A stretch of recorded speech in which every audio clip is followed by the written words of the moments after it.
राबी पढ़ रही है? जी अम्मी। बस तू जल्दी से डॉक्टर बन जा, फिर हमारे सारे मसले खत्म हो जाएंगे। अम्मी लेकिन मैं डॉक्टर बन के अमीर नहीं हो सकती। Oh no! वो क्यों? क्योंकि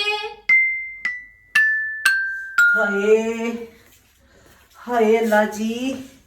राबी मुझे लगता है मेरी तो टांगों में से जान निकल जाएगी, बहुत दर्द हो रही है।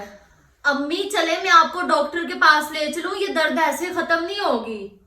अरे नहीं नहीं, डॉक्टर पे जाने की जरूरत नहीं है, इतनी फीस ले लेते हैं डॉक्टर। बस एक पैनाडोल मंगा दे।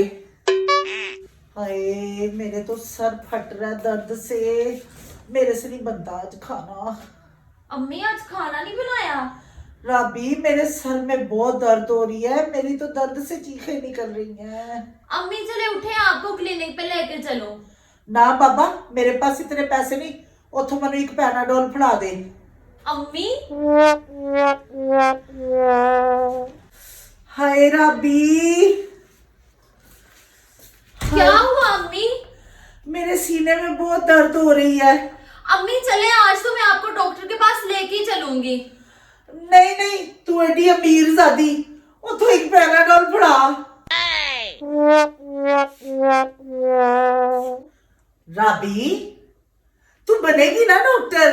नहीं अम्मी मैं डॉक्टर नहीं बनूंगी, मैं पैनाडोल की फैक्ट्री खोलूंगी। Oh no! हैं वो क्यों? कुछ नहीं अम्मी आप नहीं समझेंगी। तेरी बातें तो वैसे ही मुझे समझ नहीं आती।